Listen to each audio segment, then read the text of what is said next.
now? 73. Got to the big side of the house. We have ours at 78 during the day, and we close off our little sleeping quarters and have it Air now. conditioner in the window in their bedroom, and one in the other bedroom, and then four over this way, toward the center. Yeah.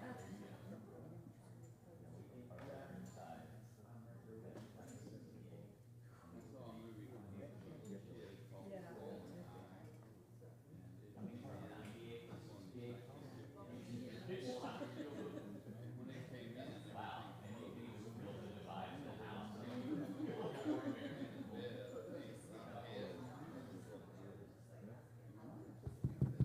All right, good morning, everybody.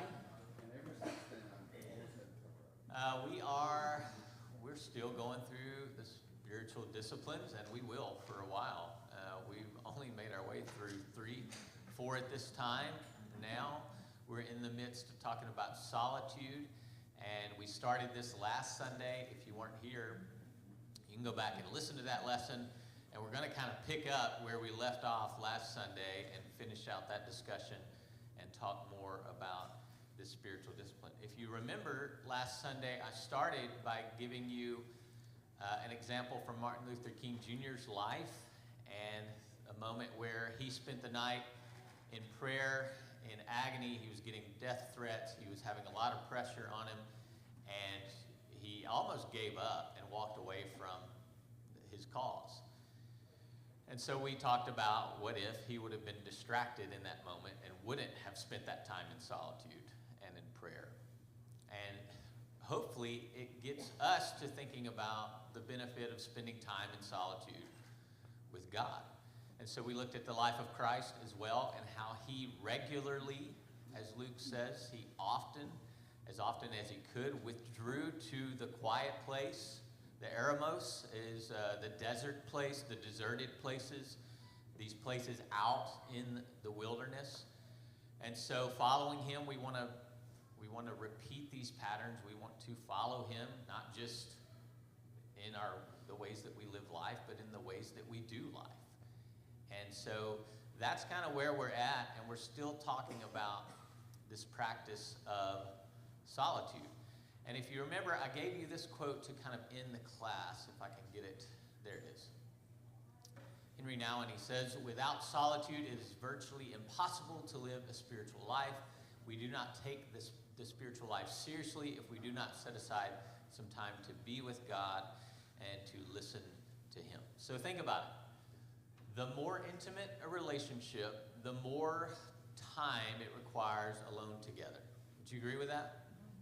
If you have an intimate, good relationship with a spouse, then you spend time together, just you two, right? Away from the noise, away from the crowds, away from kids, away from everything that can distract you.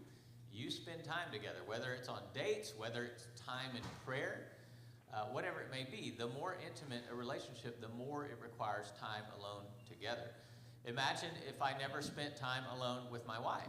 I wish we could spend more time alone than we get to, but if we were always with other people, always on the go, always in a loud, noisy environment, there would be no intimacy in our relationship. I can promise you that. We've even had seasons where we're just constantly on the go and constantly with people. That's just kind of how ministry is sometimes. And intimacy in our relationship is void and dull, like it's gone.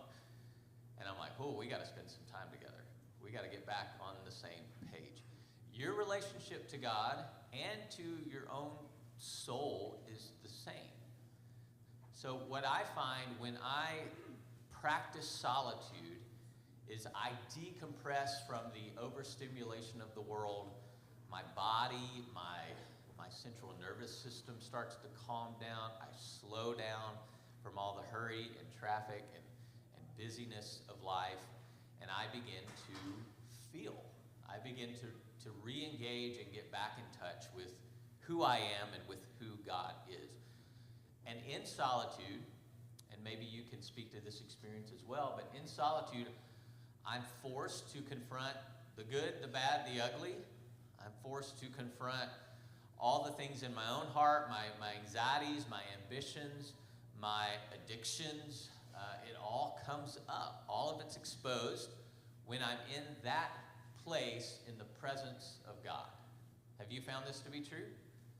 Like you're forced to expose yourself and be vulnerable with God, with the one who already knows you anyways. And yet he takes the time a lot of times to heal you in those spaces. And in solitude, like Martin Luther King, you can often get God's direction in your life. You can often find better discernment, you can find more wisdom, and you can listen to God in solitude way better than you can in the midst of noise. And you begin to get God's perspective on your life. So often in solitude, I find a place of freedom. I find a place where I can slow down, calm down, reconnect. And you truly find freedom. Success, failure, anxieties, the ways that in my mind I'm not living up to who I should be, or in other people's minds I'm not living up to who I should be, they kind of lose their power, as does the approval or disapproval of people once I'm in solitude. Have you found this to be true of your life as well? Speak to it. What else? What other benefits have you found by withdrawing to the quiet place with Yahweh? Christy? I think that it, first and foremost, it gives you a sense of gratitude. Okay. You know, thankfulness for what you have in your life. And, sorry, I'm going to turn this off in 10 minutes. You're good. It just gives you, because when I go into that place, the first thing I say is thank you Mm-hmm. for all the things. And then it makes you open your eyes and really look around you and take stock of your life. Absolutely. That's a great one. It makes you slow down, pay attention, and regardless of your circumstances, you probably enter into that time and space saying thank you Right, immediately. right. I love that posture. What else? What other benefits have you found from practicing this withdrawal? Yeah, Jay. Mine's kind of a Isaiah 6 thing where Mm-hmm. you see the majesty of God and the finite of your own abilities. And it's kind of like the juxtaposition makes you see how little you are and how great He is. Yeah, I love that too. Yeah. Yeah, it's a humbling experience every single time for sure. Anything else? Yeah, Lonnie. Sometimes when you spend as much time in solitude as I do, you look forward to the times when you can be with other people. Yeah, Yeah. yeah. Because I live in solitude. Mm.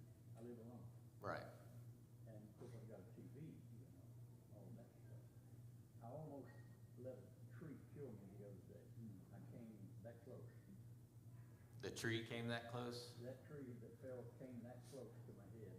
But anyhow, I sat down on the log. And I was thanking God for me still being alive. Mm. And I had a moment there where I was in total solitude. He and I were the only ones there. Yeah, right.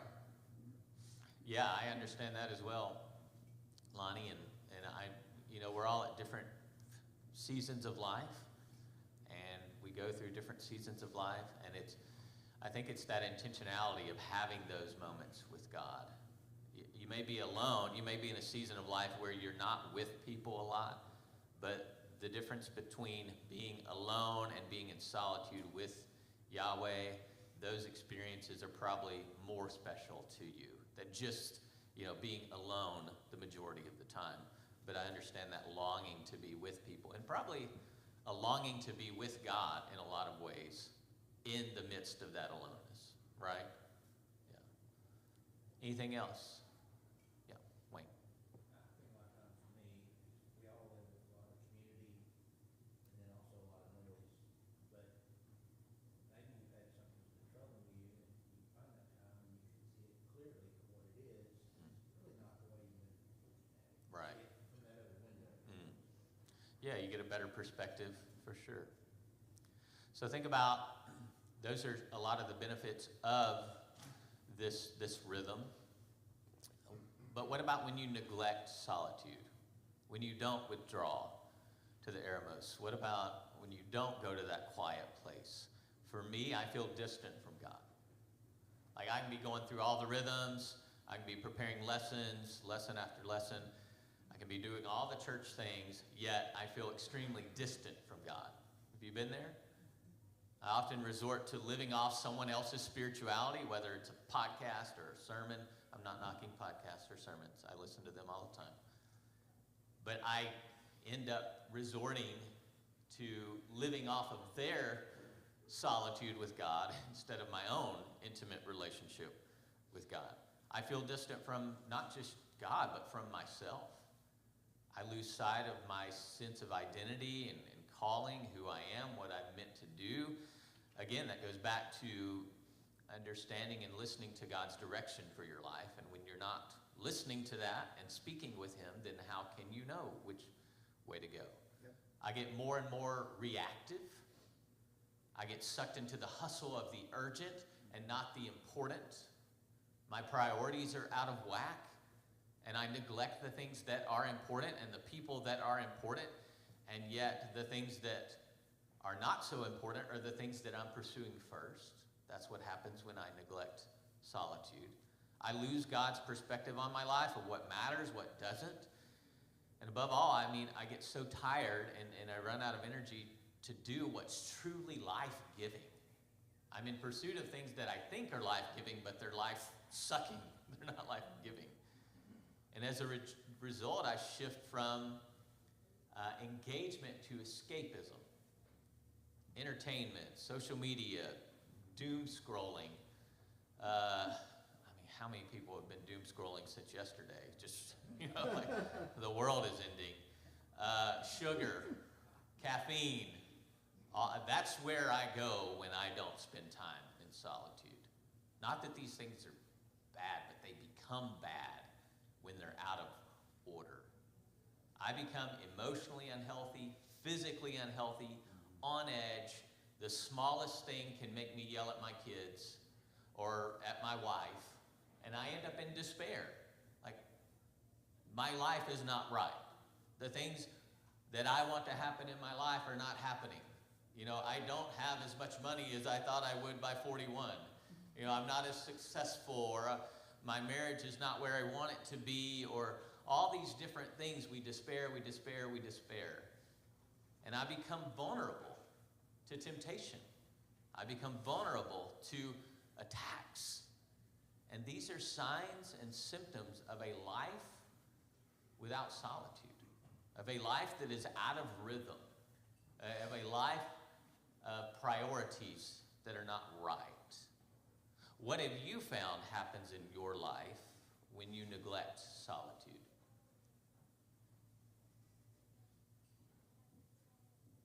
Christy? We'll go in the same order. I can't remember the order, but we'll go in the same order. Christy? I just find, like, when we sit and listen to podcasts on a Friday or Saturday, that after about 4 hours of it, the Lord is going, excuse me, you heard what he has to say. Now what do I have to say about all that? Right. To take the time to reflect with him about what you just learned. Mm-hmm. Otherwise, you make just the pursuit of learning Right. your idol. Yeah, I have this experience all the time. In our men's book club a few books back, we did the book on prayer. We would meet and talk about prayer and get so hyped up and be like, yeah, this is awesome. I'm going to pray so much. I'm so juiced. I love these men. They're encouraging. This book's encouraging. And then I would go and not do what? Pray. And so it was, you can live off of somebody else's relationship with God. Or you can live off the hype of what it would be like to have a relationship with God. What have you found shows up in your life when you neglect solitude and spending time with God? Sin. Sin. How so, James? Your mind starts to wander into areas that it probably shouldn't. Right. Idleness. Idleness is always a dangerous place to be. The devil's playground. Justin. Found just the small things start creeping in. Irritability and just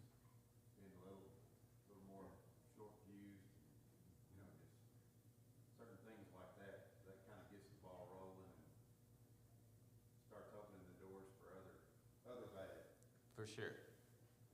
Right, and I've tried to self-examine myself with my irritability, and maybe you've done this too, Justin, but anytime I snap at my kids or snap at Amanda or I'm short-tempered or I'm in the midst of, I haven't completed something I wanted to complete, right? Whether it's something I wanted to accomplish, whether I'm behind with work, whether it's a house project that they're interrupting, whether it's I haven't been able to go do a hobby I want to do in a while, and they're the reason.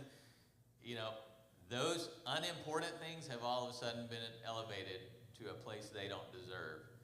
And my relationship with God is absent.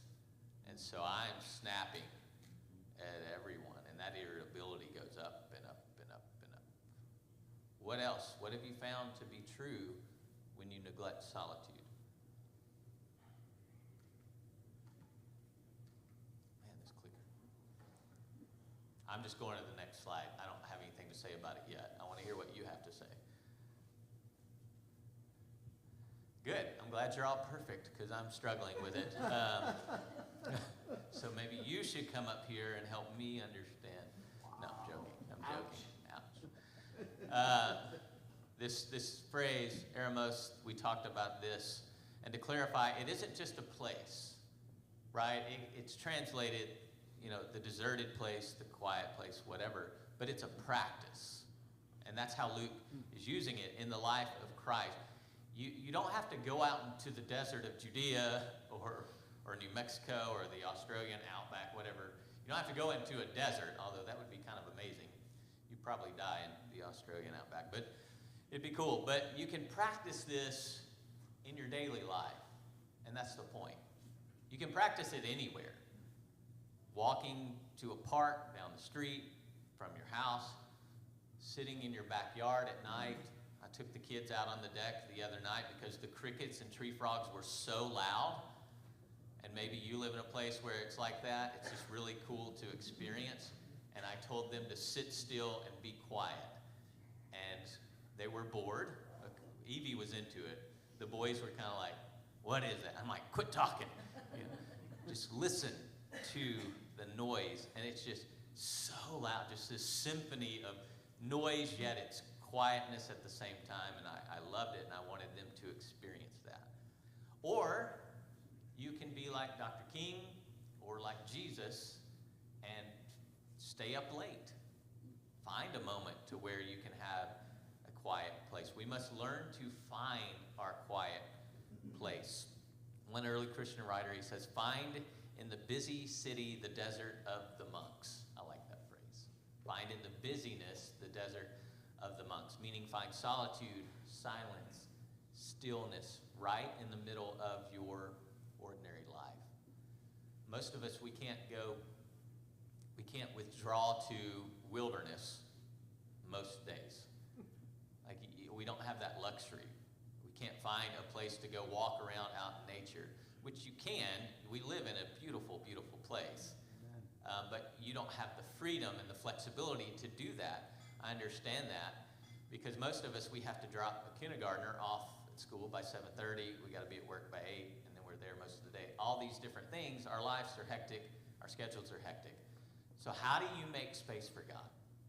In the midst of that, in the midst of your crazy schedule, how do you find a quiet place? Well, what do you think?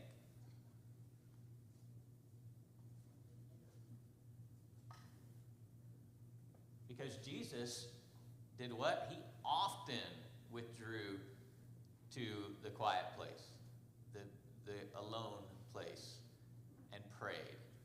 And Jesus was busier than you are, I promise. And Jesus had more people texting him and calling him, asking for favors than you do, I promise. If he got emails, they were much longer than your emails. So how did he often withdraw? Or how do we find a place to do that in the midst of busyness? Christy? Well, the first thing that I would do is tell everybody to leave me alone.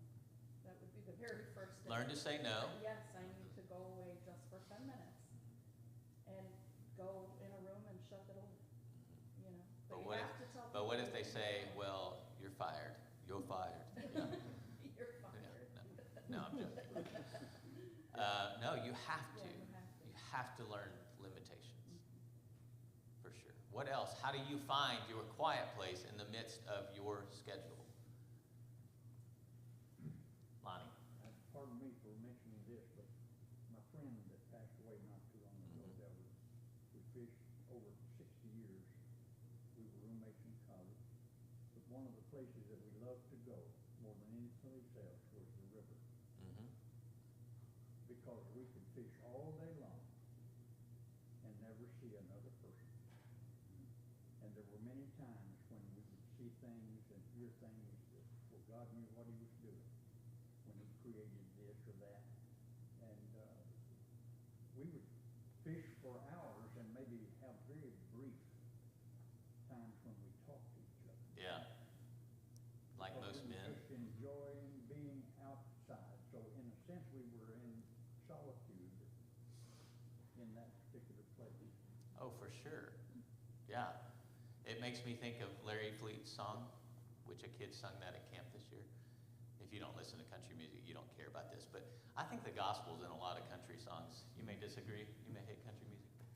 He talks about his dad taking him fishing and his dad telling him, you can't find peace like this in a bottle or a pill.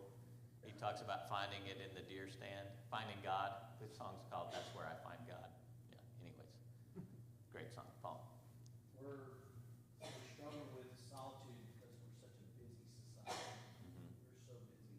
We're tainted by production. We're tainted by results. We're tainted, you know, it's just too much.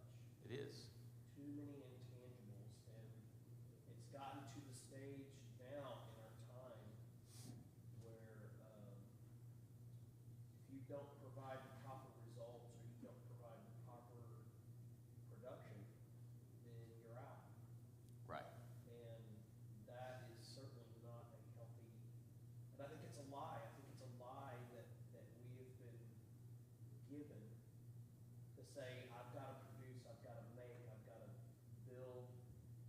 And I think that's what keeps us from our time with God. And I think just that guilt or that, I've got to do this, I've got to check off all these things on my calendar. I've got to do all this. Gotta meet my quota. That's right. Yeah. And I've decided years ago, several years ago actually, at 4 o'clock I'm out. Mhm. I'm out. I'm spending time with my family. I'm going to spend time with the people that matter the most outside of it. And I set that boundary. And I think we struggle with a lot of boundaries associated with that because we're such a productive. Mhm. You know, like, is it still true in Europe that people go home in the middle of the afternoon and take a nap? I don't know, but if so, that's amazing. Huh? Yeah, there's no room for sabbaticals in our culture. There's no, you 9 to 5 it, Right. And our 30-minute lunch, a 30-minute lunch. and our culture's so image driven, not just in person, but on social media, online. Your achievements, your accolade.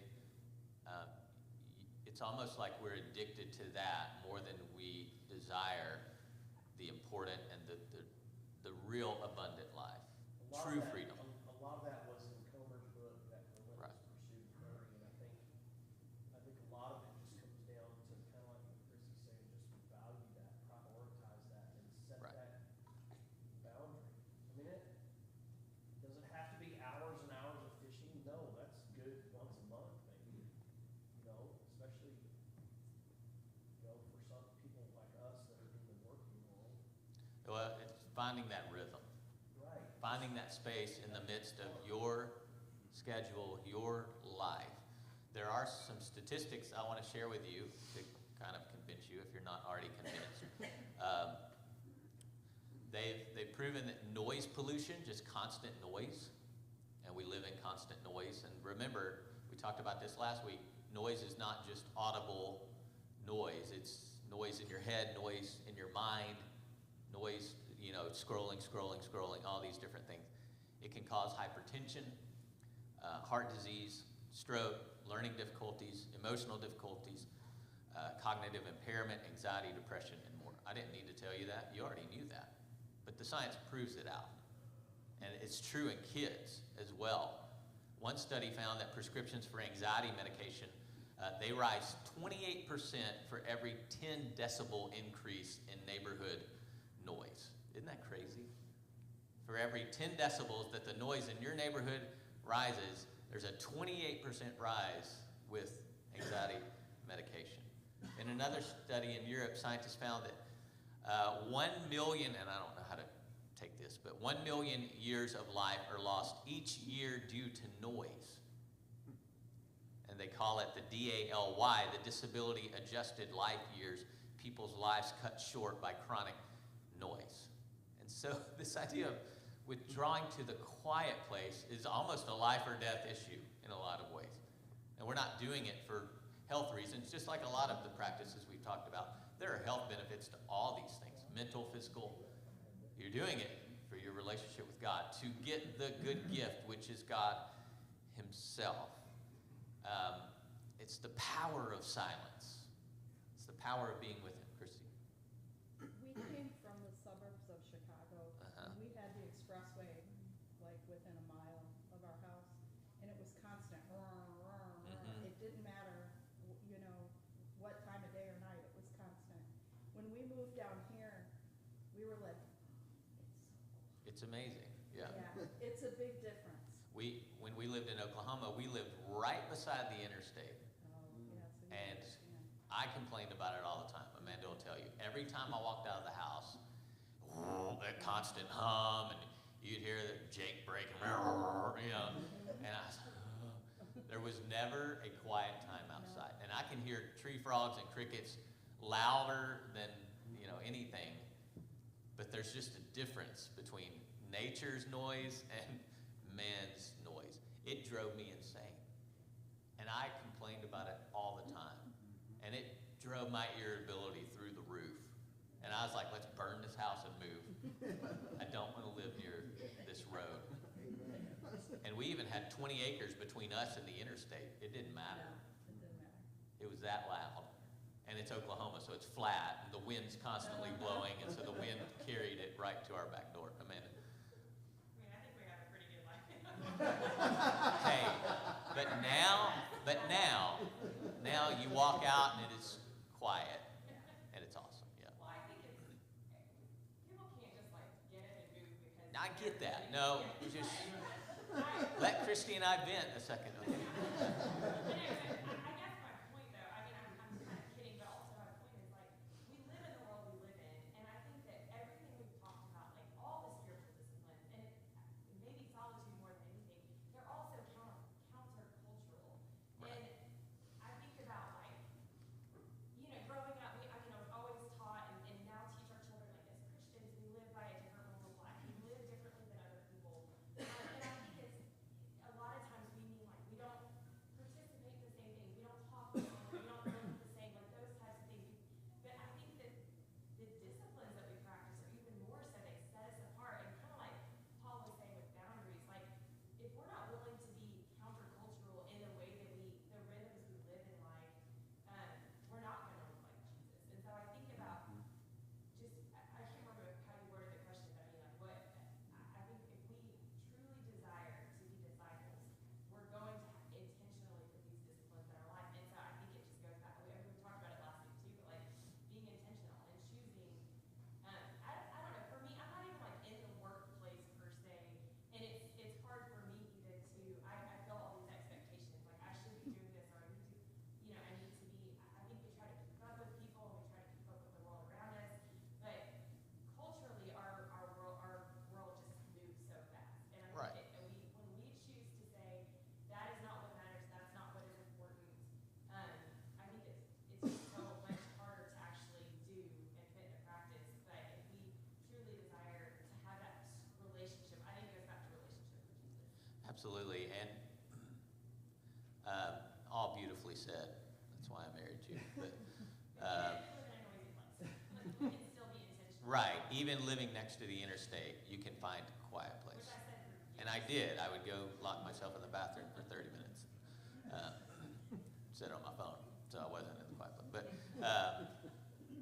No, you have to be intentional about it. You have to discipline yourself. And it's not to earn merit or earn favor in God's eyes. It's none of that stuff. That's not why we're going through this thing. It's to experience Him, the good gift, the abundant life. Jake? I was gonna say, now, I'm a different stage of life and all that kind of stuff, but, it's really easy to withdraw to lonely places. I mean, I can get in my kayak and just go in the lake in just a matter of minutes, and all the sound is muffled. And you notice the birds flying left and right, and, I go on my break and go to a city park in Mount Ida, and I'm the only one there, and all the sound is muffled. And, I know there are places, there's definitely places I've been where hiking on the coast, the wind is so, Crazy. it takes all the sound away. It's louder than, you couldn't hear someone 10 feet away from you Yeah. because of the wind on the coast. So there are a lot of places that you can go and be quiet. I think that the point that's probably best that you had on the scripture up there is when Jesus went to the lonely places, he prayed. Right. It's different to go to a lonely place and have your mind active in something else. I think it's important to make a time, even if it's getting up early in the morning or late at night before you go to bed or whatever, to intentionally have a lonely place before you pray. Because For sure. solitude is not necessarily a good thing if God is not in that place. Right, and we talked about the difference between last week, what is solitude and what it is not, and it is definitely engaging with God. You're alone, but you're not alone. You're actually less alone than you were before. It's kind of the point we made, for sure. Sherry and Brittany. It's easy for me now that I'm retired and an empty nester to find solitude, but to speak to some of the young moms, I found it honestly impossible when I had children, Mm-hmm. especially little ones, Yeah, they just want to climb on you and be there. unless I did two things.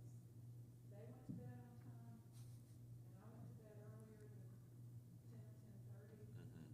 so that I could get up before they woke up.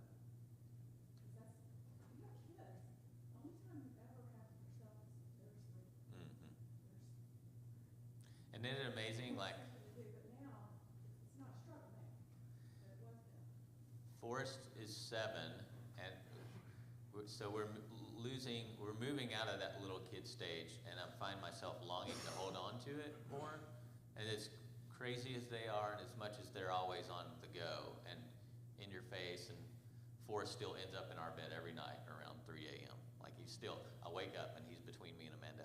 And I find myself wanting to just lay there and hold him, and I will, because I know these days are not, they may last forever if we keep allowing him to get in our bed, but I know these days are fleeting, and I find myself praying as I'm holding my buddy and just kind of rubbing his head, because I know these times are short, and that's kind of a quiet moment in the midst of, kids surrounding you.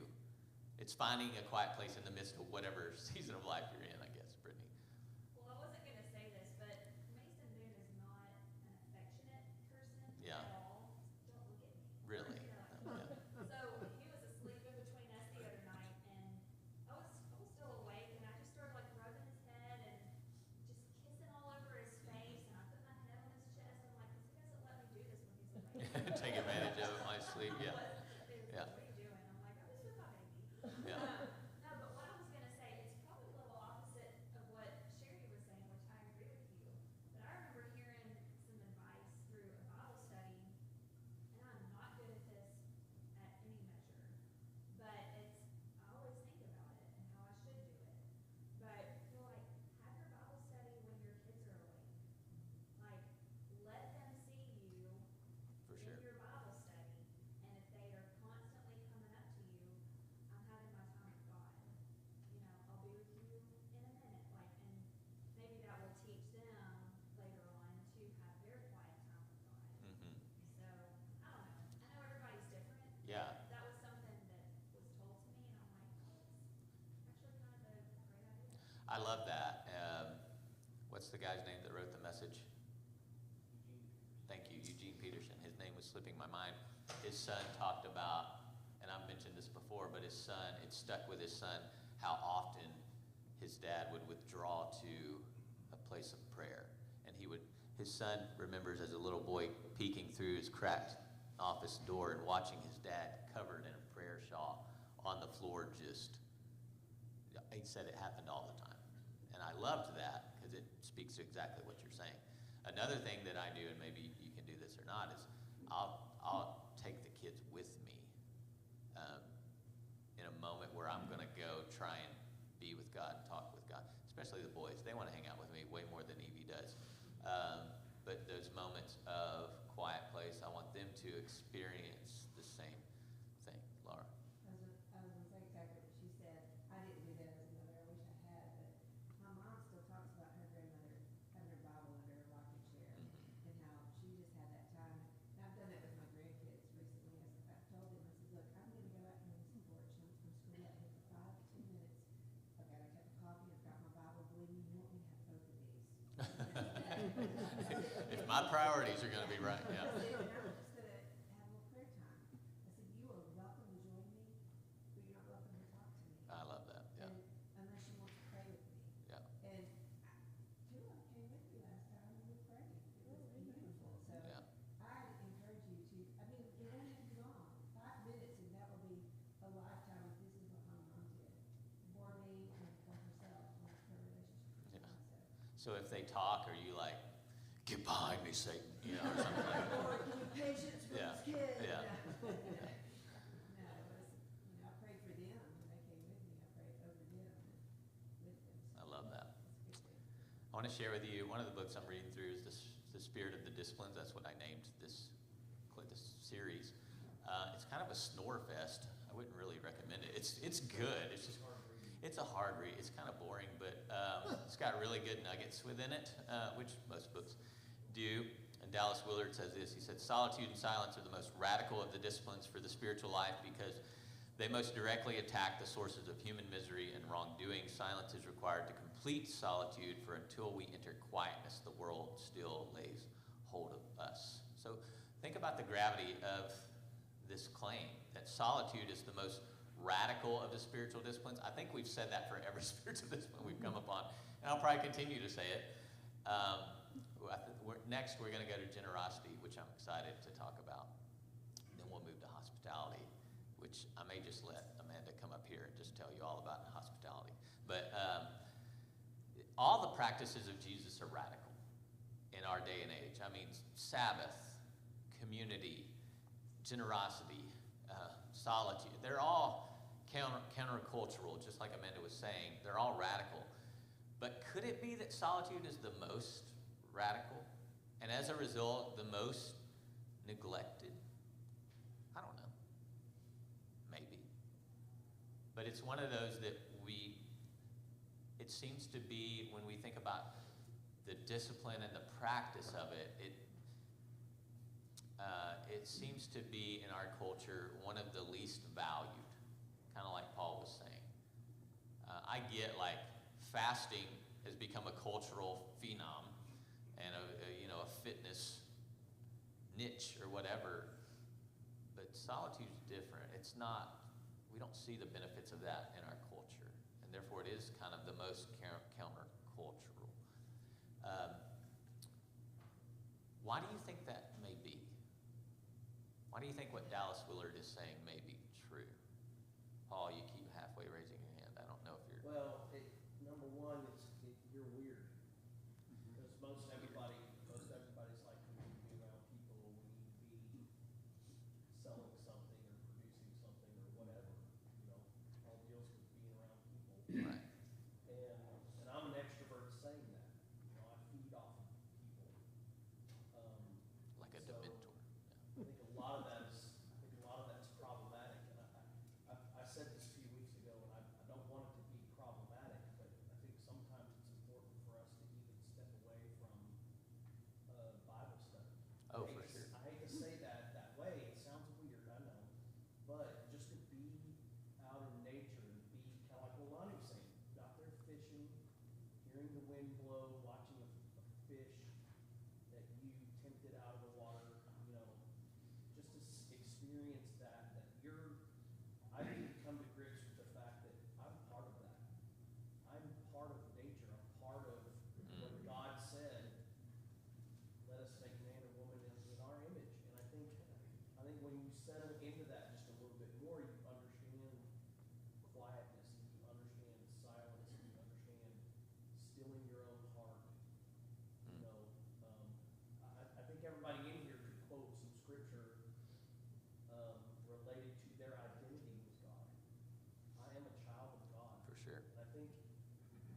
think that's vastly important too, but when you start doing this kind of stuff, it's weird. It is. I love Saturday mornings, I like well, I'm off from school, but football is a big deal to me on Saturday, I like it. That's why Sabbath scares me. Sabbath scares me, because I'm like, I can't watch any football. So it's like, when, this is the same thing, it's kind of like, what's wrong with you? Is there something wrong, or are you okay? Yeah, I mean, if people just see you wandering through the woods Right, like without a gun or a bow, it's like, who's that? That guy's a serial killer, But when you have a weapon, you're not a serial killer. You're there to hunt. Yeah. But I love, like you talked about your connection to nature. I'm going to love that. Where's Jerry? Jerry would love that. Have you ever gone out and just picked up a handful of dust and thought about how you were created and let it fall from your hands? You talk about a humbling experience. It's humbling. Same protein. And watch, and what? Well, you have the same physical chemical makeup as fish and dirt and all the other animals. And then you think about grounding. We won't even get into grounding and that amazingness. That's a little too tree huggerish. Amanda, I have a few more points that I want to get through, and our bell's about to ring. Well, just to Paul's point about us being weird, like we live in such an intellectual culture, and very pragmatic, and I feel like having traveled to Eastern cultures where spirituality is put on so much of, I don't know, there's like a higher level of, we're not a very spiritual, even Right. being a Christian, predominantly Christian nation. Right. Spirituality is something that we don't always understand. And I think that, like, back to Jay's point about being in solitude is not just being alone, but For being sure. with God. It's difficult for us to have that moment of being with someone that we can't physically see. Right. And so I think it's just something that we're not used to if we don't practice it and make it a priority and desire that spiritual, I don't know, that moment with someone that we can't see but we believe in and have faith in. Right. We're fighting against our culture. We're fighting against even our ideas of religion and Well, and even how to follow a rabbi. not being in Bible study, like Paul said, like that seems weird just because it's not like we're not taking in information. Right. And like I said in my sermon last Sunday, we don't follow the Bible, or we don't worship the Bible. We worship God. And a lot of times we'll neglect God and elevate the Bible. Right. Paul, go ahead. Well, so we went to Alaska like 2 years ago, and we went out to this beautiful chapel area. I can't remember where it was. Anyway, it was raining, and it was awesome. And has anybody ever done a prayer labyrinth? A lot of Catholic churches have them. A lot of Episcopalian churches have them. It was outdoors. The water was that way. The mountains were this way. And there was a prayer labyrinth that it had specific stations, and I was all by myself. And it was wonderful. It was very purposeful. There was things that you prayed about each time you go around this prayer labyrinth. We don't practice that kind of stuff. Right. The closest we have to that is Holy Week, probably, Right. where you walk around in different stations. But yeah. We should do an outdoor. Oh, that'd be cool. Yeah, that'd be awesome. Anyways, we've got like 12 acres here. We can dig some chiggers, pray not to get Rocky Mountain spotted fever, Lyme disease, all that stuff. Yeah. All right. I have a lot more to say. I'll stop. Let me say this. Jesus invites you to come and follow me. Another way to translate that is come and follow my way of life, because that's what a disciple would do with a rabbi. Imitate me. Do the things you see me doing. And what we see him doing is often withdrawing to the quiet place and praying. Why would we not want to imitate our Savior? He's inviting us into freedom, into a relationship with God. So we're going to keep talking about this over the next few weeks, and we'll pick up right here where we left off. Love you all. Bye.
here, she got the grandkids, they're staying later today. Tennessee Balls.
Do you own your own home in Arkansas and are still